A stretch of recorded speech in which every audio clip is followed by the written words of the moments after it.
शिवसेना ने धर्मांतरण को सही ठहराया। अयोध्या में यूपी राज्यपाल राम नाईक की राम मंदिर जल्द बनाए जाने की मांग का भी समर्थन। सामना के संपादकीय में लिखा, हिंदुओं को बल या लालच से मुसलमान बनाए जाने पर किसी ने कभी नहीं कहा, लेकिन उल्टी गंगा बह रही है तो खुद को सेकुलर कहने वाले लोग धर्मांतरण को गलत ठहरा रहे हैं।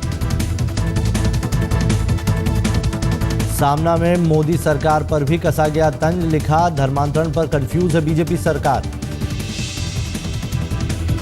सामना में खुल्लम खुल्ला ऐलान, हिंदू संस्थाओं के धर्मांतरण कार्यक्रम की वजह से मोदी सरकार को हो सकती है दिक्कतें। सामना के संपादकीय के मुताबिक मोदी ने खुद कई नेताओं को धर्मांतरण के मुद्दे पर न बोलने या फिर सोच विचार कर बोलने की हिदायत दी।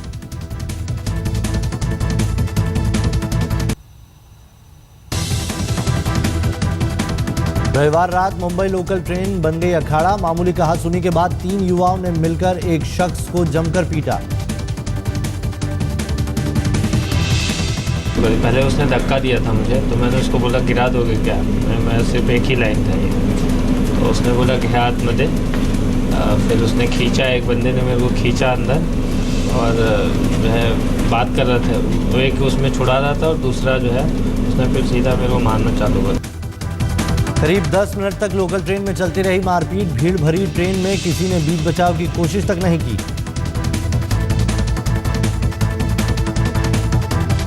घटना के बाद पीड़ित ने कुर्ला जेआरपी में तीनों लड़कों के खिलाफ शिकायत दर्ज करवाई। तीनों के खिलाफ धारा 323, 427, 34 के तहत मामला हुआ दर्ज।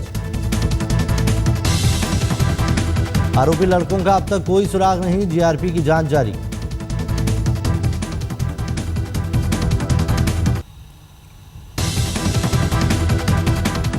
मुंबई के विकास के लिए मोदी की अध्यक्षता में प्रस्तावित कमेटी को लेकर विधानसभा में कांग्रेस एनसीपी का हंगामा। सदन में नारेबाजी करते हुए वेल तक पहुंचे विधायकों ने किया वॉकआउट। मुख्यमंत्री फडणवीस ने मुंबई के विकास के लिए मोदी की अध्यक्षता में उच्च स्तरीय कमेटी बनाए जाने की मांग की थी। विपक्ष के अलावा शिवसेना भी जता चुकी है आपत्ति। केलकर कमेटी की रिपोर्ट सदन में विपक्ष का हंगामा, फौरन पेश करने की विपक्ष की मांग। शिक्षा, व्यापार, उद्योग, कृषि को ध्यान में रखते हुए महाराष्ट्र के क्षेत्रीय असंतुलन की समीक्षा और सुधार के लिए मई 2011 में बनाई गई थी केलकर कमेटी। एसआरए प्रोजेक्ट्स वक्त पर पूरा ना करने पर बिल्डरों पर लगेगी पेनल्टी, कॉन्ट्रैक्ट भी हो सकता है खारिज, महाराष्ट्र सरकार का फैसला।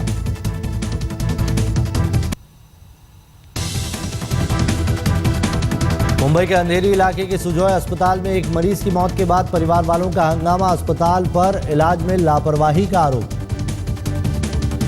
50 साल के यदगिरी को गैस की शिकायत के बाद अस्पताल में दाखिल कराया गया था। अस्पताल की तरफ से अब तक कोई प्रतिक्रिया नहीं आई।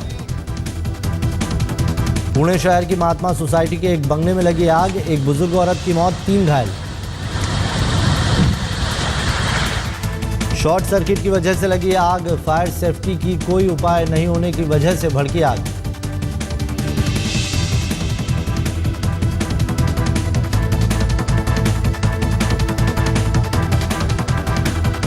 मुंबई के अंधेरी में इन्फिनिटी मॉल के सामने कैलाश पर्वत रेस्टोरेंट के किचन में लगी आग। फायर टेंडर की 2 गाड़ियों ने तुरंत पहुंचकर बुझाई आग, कोई हताहत नहीं।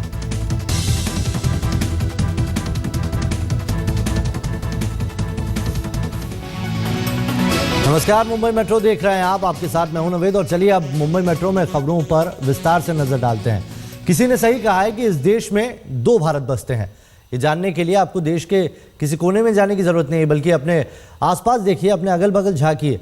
आज़ादी के 6 दशक बाद कुछ ऐसी तस्वीरें हैं जो ये सोचने पर मजबूर कर देती हैं कि क्या हम वाकई आज़ाद हैं या फिर आज़ादी की चादर ओढ़े हुए हैं। खाप पंचायत के बारे में आपने यकीनन सुना होगा, ऐसी ही है गाँव की पंचायत। महाराष्ट्र के रायगढ़ जिले में कानून की नहीं बल्कि गांवकी की हुकूमत चलती है। हमारी संवाददाता अमृता शेटगे की एक खास रिपोर्ट देखिए।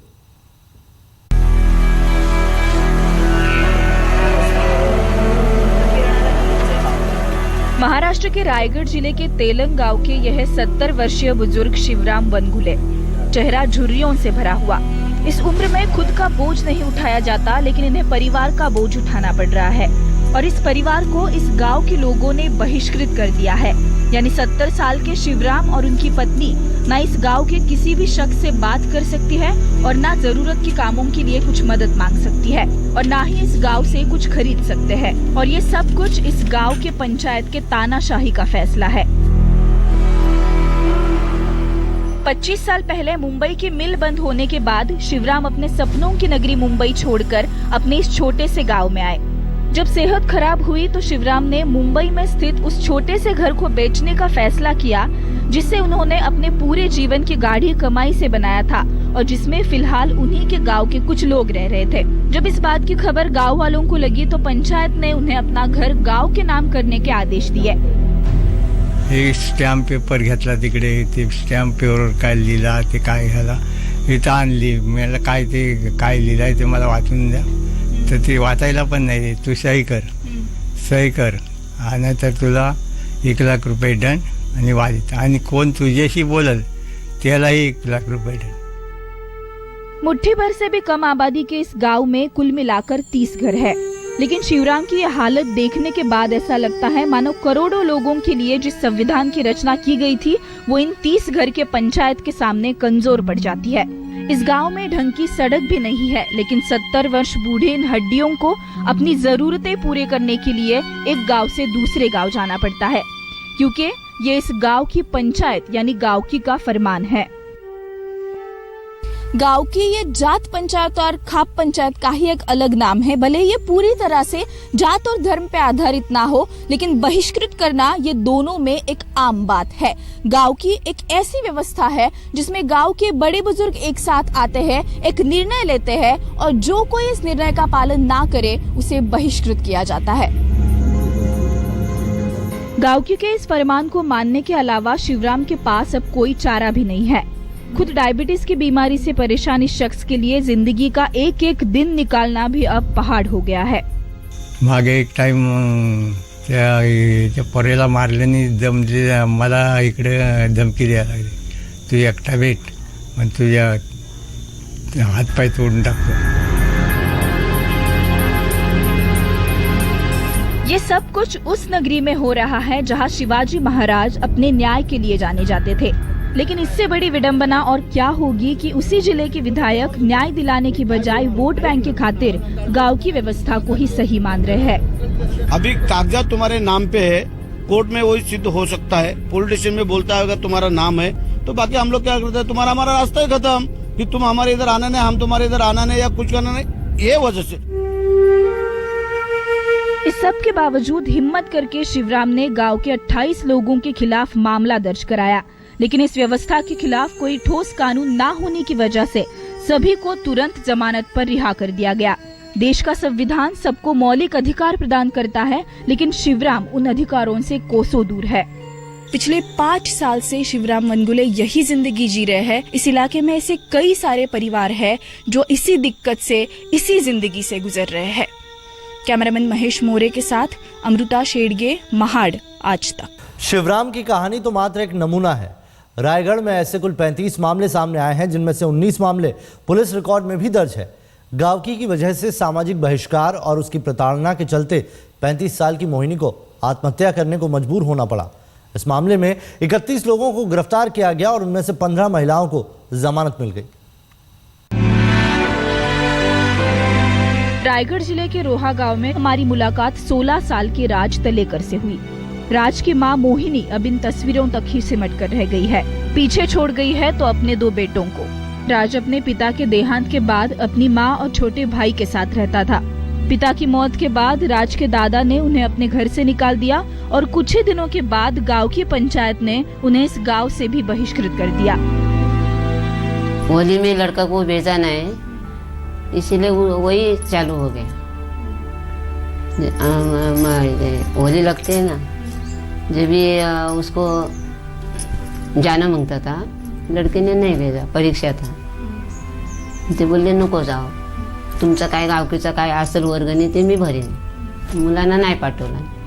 हाच कारण, त्याच्यावरून हे त्यांची सुरुवात झाली। बात यही पर आकर नहीं रुकी। गांव वालों ने मोहिनी और उसके बच्चों को परेशान करना शुरू किया। लड़के लोग गाली देने लगे हमको नाम लेके, और पुतला बितला मेरा नाम करा के मेरे घर के सामने खड़ा किया, और मैं उस पर पत्थर बित्तर मारा, जला उसको। इन्हीं सब बातों से तंग आकर आखिरकार मोहिनी ने खुदकुशी कर ली। होटल में एक मरते समय एक नोट लिख के रखा था, उसमें लिखा था, मेरे भाई ने पढ़ा, उसमें लिखा था कि मेरे को इस गांव वाले की वजह से बहुत परेशानी हो रही है, इसलिए मैं ये सब कर रही हूँ। मोहिनी के मौत के बाद घर वालों ने गांवकी के खिलाफ पुलिस में शिकायत दर्ज कराई।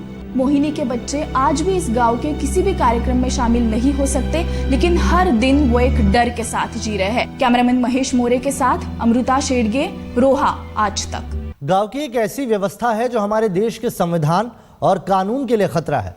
इसे फलने फूलने के पीछे की बड़ी वजह यही है कि इसे लेकर अभी तक कोई ठोस कानून नहीं बना। नेताओं के लिए भी ये मुद्दा सिर्फ वोट का है।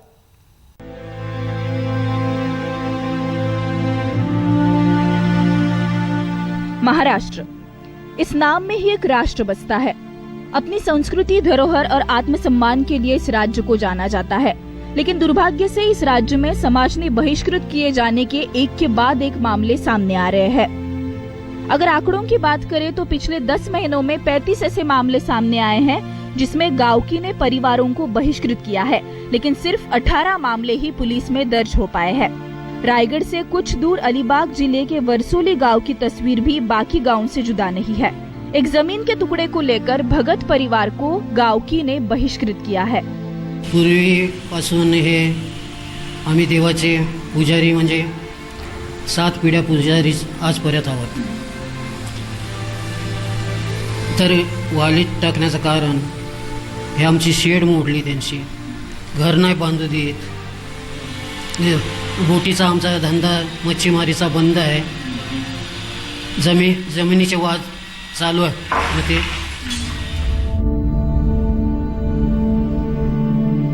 इस तरह के सामाजिक निष्कासन को कुचलने के लिए बॉम्बे हाई कोर्ट ने काफी सख्ती दिखाई और गांव की पंचायत को खत्म करने के लिए गृह मंत्रालय को निर्देश दिए गए कि राज्य के सभी पुलिस स्टेशनों को आदेश दिया जाए कि इस तरह की सभी मामलों में आईपीसी के धाराओं के तहत कड़ी कार्रवाई की जाए।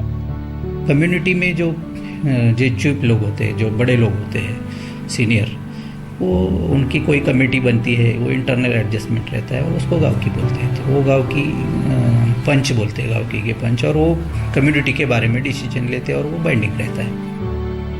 बात चाहे 70 साल के शिवराम वनगुले की हो या फिर मजबूर होकर आत्महत्या कर चुकी मोहिनी की, इस प्रथा के गंभीर परिणामों को देखते हुए गांवकी के द्वारा बहिष्कृत हुए पीड़ितों को कम से कम कानून के द्वारा सुरक्षा मिलनी चाहिए।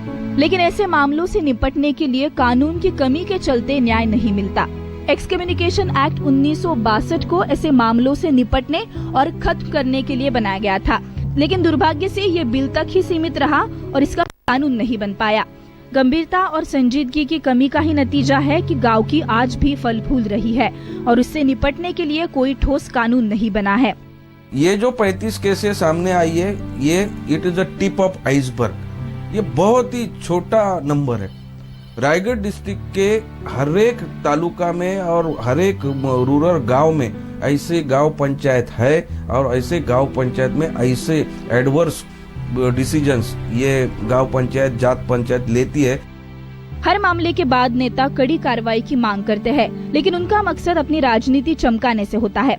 15 साल से अपनी सरकार के दौरान हुए मामलों को भूल अब विपक्ष 2 महीने पुरानी सरकार को दोषी करार देने में बिल्कुल हिचक नहीं रही। 2 महीने से लेकर सोशल बाइकआउट का प्रमाण रायगढ़ जिले में बढ़ रहा है। विपक्ष के नाते सरकार की तरफ से मेरी ये मांग है कि उन्होंने जांच करना चाहिए, जो कुछ लोग दोषी रहेंगे उसके ऊपर सख्त कार्रवाई करना चाहिए। गांवकी देश के संविधान, आजादी और एक नागरिक के मूलभूत अधिकारों की अवहेलना है। हमारा मकसद है कि इसके जरिए बहिष्कृत किए गए परिवारों की आवाज उन कानों तक पहुंचे जो गांवकी के खिलाफ आवाज बुलंद करें और कड़े कानून बनाएं। इस देश ने जाति और धर्म के नाम पर कुछ कम दंगे फसाद नहीं देखे हैं, लेकिन इसके अलावा इस देश ने हर एक नागरिक को कुछ अधिकार दिए हैं, जिनको छीनने का काम जात पंचायत, खाप पंचायत या फिर गांव की जैसी व्यवस्थाएं कर रही है। अब इन लोगों को उनके अधिकार वापस कौन दिलाएगा, समाज या फिर व्यवस्था, ये हर किसी ने सोचना है। कैमरामैन महेश मोरे के साथ अमृता शेडगे, रायगढ़ आज।